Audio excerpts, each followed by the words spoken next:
Bonjour les amis, aujourd'hui plein de sujets, et oui, je vais essayer d'être concis. On va parler de Bravia Core avec une vidéo en relation avec Pepe World, youtubeur que j'adore, mais je suis allé un peu plus loin sur le Bravia Core en termes de réflexion, vous verrez comment. On va parler de Game Pass, et oui, de Game Pass, et en même temps de résultats de Microsoft sur le dernier trimestre 2020, vous verrez c'est très intéressant. On va parler également de The Medium, et oui, et d'un jeu de foot, vous verrez c'est particulier. A tout de suite.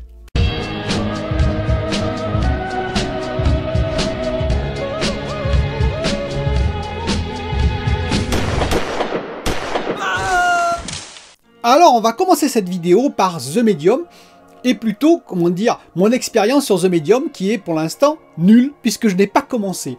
En fait, hier soir, j'ai voulu commencer The Medium, alors vous savez, à minuit et quelques, je suis allé sur le Game Pass, et j'ai activé The Medium, et il m'a répondu que non, il fallait que j'attende encore un peu, parce qu'en fait, évidemment, il allait être actif, mais au moment, on va dire, du 28, aux États-Unis.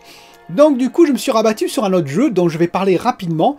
Un jeu qui a fait beaucoup parler de lui, en termes négatifs on peut dire, c'est FIFA 20, et oui FIFA 20 de EA, de Electronic Arts. Alors moi je jouais à FIFA il y a très longtemps, et j'ai un peu abandonné la licence depuis un bon moment d'ailleurs entre parenthèses, et donc là je me suis retourné vers FIFA 20 pour essayer, pour voir. Et contrairement à beaucoup de personnes, j'ai été agréablement surpris, mais vous allez comprendre pourquoi. Ne me jetez pas tout de suite la pierre. Alors en termes de jeu, déjà précision, je suis plutôt polythéiste, c'est-à-dire que j'aime beaucoup de jeux, j'aime beaucoup d'univers, je ne me concentre pas sur un seul univers ou sur un seul type de jeu. Ceci dit, la simulation de foot, voilà, c'était un peu derrière moi. Et donc quand j'ai pris FIFA 20, c'était juste pour voir un petit peu la qualité graphique, comment ça s'était amélioré par rapport à avant, pour voir un petit peu s'il y avait eu des évolutions éventuelles. Et là, grosse surprise pour moi, puisque je suis tombé dans le, on va dire, dans le Volta. Le Volta, c'est-à-dire ce qu'ils ont rajouté dans FIFA 20, c'est-à-dire le street football. Et oui, et honnêtement, alors oui, il y a beaucoup de gens qui vraiment ont mis 0 sur 20 à ce jeu, parce qu'effectivement, ils disent, on n'est plus du tout dans le réalisme, c'est n'importe quoi, etc. Et justement, on commence avec du street football, où il y a des murs, où le ballon rebondit partout, on est 3 contre 3, puis après 5 contre 5, et j'ai trouvé ça assez génial. Donc il y a une espèce de petite ligne conductrice, on va dire une histoire conductrice pour une équipe qui débute tout en bas et qui va essayer de monter tout en haut, bien entendu, en street football. Mais j'ai trouvé ça assez sympathique, honnêtement. Alors, il faut pas s'attendre à la grande simulation, effectivement. Le jeu côté, on va dire, réalisme, je le laisse de côté, ce n'est pas à moi d'en juger. Moi, c'était juste, voilà, pour le fun, pour s'amuser. On est plus dans le mode, on va dire, SSX, rappelez-vous, SSX, le snowboard, où on faisait des figures incroyables, on faisait 3 sauts périlleux et j'en passe. Voilà, on est plus dans ce style-là. Alors, on fait des super passes, etc. Mais j'ai trouvé que c'était très dynamique, très vif, et donc voilà, je me suis bien amusé. Alors attention, j'en ai pas fait des heures, j'ai fait quelques parties, et je vais passer sur The Medium dès ce soir, entre guillemets, quand vous regarderez cette vidéo. Je pense que juste après, je serai déjà sur The Medium. Mais je tenais à signaler ça, voilà, donc c'était, moi j'ai essayé sur le Game Pass, gratuitement, enfin gratuitement, je paye le Game Pass quand même, mais gratuitement, et j'ai trouvé ça plutôt fun. Dites-moi ce que vous en pensez, vous pouvez dire, ah c'est nul, comment tu peux dire ça? Bon, vous avez le droit, mais moi je me suis bien amusé. Ça m'a d'ailleurs fait penser à un très vieux jeu que j'avais beaucoup aimé à l'époque, pour un peu le côté mur, voilà, rebond, etc. C'est-à-dire Speedball des Big Bad Brothers. Oui, ça date, je sais, mais voilà, c'est un peu le style. C'est-à-dire, c'est libéré, c'est pas du tout une simulation hyper réaliste. Si vous le prenez comme tel, je pense qu'effectivement, vous êtes plutôt déçu par les jeux de EA, de Electronic Arts, en particulier par ce FIFA 20. Alors venons-en au jeu de Blooder Team, c'est-à-dire The Medium, studio polonais, je vous le rappelle, qui est assez critiqué, alors pas énormément critiqué, mais assez critiqué. Grosso modo, il obtient la note, on va dire, entre 14 et 15 ou 16 sur 20 maximum, mais on va dire plutôt 14 ou 15, c'est-à-dire un jeu bon, mais quand même une certaine déception de la part de certaines personnes sur ce jeu. On peut dire même de l'ensemble des personnes par rapport, toujours pareil, à ce que l'on attendait. Voilà, ça vous rappelle pas quelqu'un, ça, en particulier un autre jeu, je veux dire, Cyberpunk 2077, bien entendu. Oui, et bien justement, je vais le comparer à Cyberpunk 2077, autre studio polonais, parce que voilà, Blooder Team, c'est un studio polonais. Blooder Team, c'est, faut le savoir, c'est entre 45 et 100 personnes. CD Projekt, lorsqu'ils ont développé ce jeu, enfin Cyberpunk 2077, ça est monté jusqu'à 700 personnes. Le budget pour The Medium, c'est 7 millions de dollars. Le budget pour Cyberpunk 2077, c'était 328 millions de dollars, soit 47 fois plus. Ça déjà, ça vous donne un peu, on va dire, la différence en termes de budget mis sur ce jeu. Pour vous donner un autre ordre d'idée quand même, Blooder Team, c'est 67 millions d'euros de capitalisation, hein, donc voilà, en actions boursières, en valeur boursière, alors que c'est des Project Red au plus fort en février, hein, avant qu'il chute de 2 milliards quand même, c'était 8 milliards d'euros. Donc vous voyez, on ne parle pas du tout du même jeu, on n'est pas du tout sur le même niveau. Je veux dire, The Medium, il ne faut pas s'attendre à des miracles, je pense, c'est-à-dire grosso modo, c'est un double A, mais c'était certainement pas un triple A, voire un quadruple A, comme Cyberpunk 2077, entre guillemets, c'est-à-dire vu le budget qui a été mis dessus. Ça ne veut pas dire qu'il devait faire n'importe quoi, ça ne veut pas dire que le jeu n'a pas de gros défauts. Je vais en juger moi-même, mais effectivement, apparemment, d'ailleurs Digital Foundry l'a précisé, il y a des grosses chutes de framerate qui sont un peu anormales. Ils espèrent que ce sera corrigé, et moi aussi j'espère que ce sera corrigé dans un futur patch. Il y a également l'aspect, on va dire, horrifique, qui apparemment n'est pas trop mis en avant. Ça veut dire, on n'est pas dans un jeu comme Fear, par exemple, hein, ou un jeu qui fait vraiment de la tension, de l'angoisse. À voir. Donc écoutez, moi je jugerai, il y a une très très bonne ambiance, par contre, apparemment, l'ambiance est là, mais peut-être que l'aspect horrifique n'est pas mis assez en avant. Bah écoutez, moi je serai franc avec vous, alors je suis plutôt bon public, je le précise pour les, on va dire les nouveaux abonnés, hein, mais donc je dirais quand même si ce jeu a des défauts à mes yeux, ou s'il me paraît bon, voire très bon. Avant de poursuivre sur Bravia Core et surtout sur Xbox, je voudrais préciser que AMD a fait un communiqué pour dire qu'il n'y aurait pas de stock, oui, pas de stock, avant juillet, voire septembre 2021. C'est-à-dire que ça va être au compte-gouttes pour les Xbox Series X et S, pour la PS5 et probablement pour les cartes RX 6000. Bon ben voilà, ça confirme malheureusement ce que je disais hein, dans une précédente vidéo sur la pénurie mondiale. Ça confirme qu'effectivement, ça va être une année très difficile. Est-ce que ça va se poursuivre plus loin? D'ailleurs, entre parenthèses, on peut se poser la question. J'espère que non, mais ça dépendra effectivement, par exemple, s'il y a des créations d'usines pour fabriquer des barreaux de silicium, comme j'expliquais, ou pas. On va maintenant donner quelques chiffres pour Xbox, parce que c'est assez intéressant avec le Game Pass. Le Game Pass, c'est maintenant 19 millions d'abonnés. C'est très intéressant, parce qu'ils prennent à peu près 1 million d'abonnés par mois. Donc, on peut dire que Xbox, et Phil Spencer en particulier, est peut-être en train de réussir son pari. Il faudra voir si ça continue dans les mois prochains. C'est-à-dire que, grosso modo, je pense... Alors, je n'ai pas les chiffres exacts, hein, mais pour que ce soit rentable, peut-être qu'il faudrait 30 millions de joueurs, voire 40 millions de joueurs. Ça se déterminera avec les chiffres. Ceci dit, Microsoft, en général, se porte très bien, puisqu'au dernier trimestre 2020, ils ont fait 43 milliards de chiffre d'affaires et 15,5 milliards de bénéfices nets. 15,5 milliards de bénéfices nets en un trimestre. Bon ben voilà, tout est dit quoi. Hein. Alors le jeu, rien que le jeu, c'est intéressant. En chiffre d'affaires, c'est 5 milliards sur ce dernier trimestre, avec la vente en particulier de la Xbox Series X et S. Attention, chiffre d'affaires, pas bénéfice. C'est-à-dire que sur ces 5 milliards, il y a pu avoir des pertes, oui des pertes, à cause du Game Pass et à cause de la Xbox Series X, peut-être vendue, on va dire, un petit peu en dessous du prix de revient. Mais malgré ça, ils ont fait 15,5 milliards de bénéfices, Microsoft, vous imaginez. Et donc, on peut dire quand même que 5 milliards, ça représente 11,6% du chiffre d'affaires trimestriel de 43 milliards de Microsoft. On peut dire que c'est insignifiant, moi je trouve que c'est plutôt pas mal, parce que je vous rappelle qu'en 2019, c'était plutôt autour de 8%. C'est-à-dire que le jeu représentait 8% du chiffre d'affaires de Microsoft. Aujourd'hui, c'est 11,6%, pratiquement 12%. Une augmentation de 4% en un an, c'est quand même beaucoup. Et ça, en particulier, grâce au Game Pass, en chiffre d'affaires toujours pareil, hein, et grâce à la vente bien entendu des nouvelles consoles Xbox Series X et S, qui je vous rappelle sont en totale rupture de stock, c'est-à-dire qu'on en vend beaucoup moins, Microsoft en vend beaucoup moins que ce qu'il voudrait. Pour clore avec le Game Pass, donc 19 millions d'abonnés, pratiquement 20 millions d'abonnés, on pourrait dire que ça va représenter, à 10 €, hein, en ne prenant pas l'Ultimate, ça va représenter 200 millions, donc 2,4 milliards par an, 200 millions par mois, hein, donc on va dire d'euros, donc 2,4 milliards d'euros par mois. C'est plutôt des dollars, mais c'est pas grave.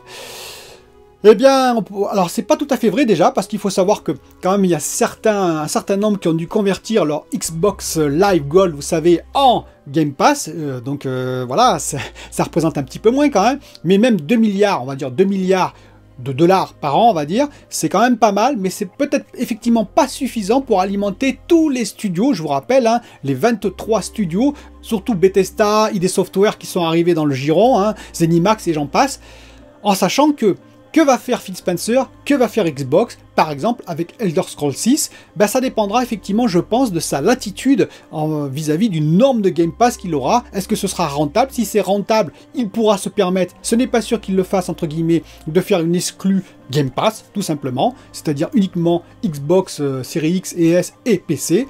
Sinon, ben, effectivement, peut-être qu'il fera une exclue temporaire et qu'ensuite ça ira sur les autres plateformes comme PlayStation. À voir, ça dépendra vraiment, je pense, eh bien, effectivement, si le Game Pass est rentable ou pas. Et comme nous avons parlé de Sony, et oui, Sony, avec bien sûr sa dépendance jeu, nous allons parler d'un autre secteur de Sony, c'est-à-dire les téléviseurs, et en particulier son nouveau service incorporé avec sa nouvelle gamme 2021, le processeur XR, eh bien le Bravia Core. Le Bravia Core, c'est le stream Sony, hein, où il va streamer des films qui lui appartiennent à Sony Pictures, qui vont donc être streamés grâce à un service qui sera disponible uniquement sur la nouvelle gamme XR. Alors j'ai vu la vidéo de Pepe Ward, je la mettrai à la fin de cette vidéo parce qu'elle est très intéressante et j'aime beaucoup Pepe Ward, hein, c'est quelqu'un de très enthousiaste et puis c'est quelqu'un de, on va dire, sa joie de vivre est communicative et ça fait du bien, bah, surtout en ces temps un peu moroses et en cet hiver un peu froid et un peu nuageux, en tout cas autour de Grenoble.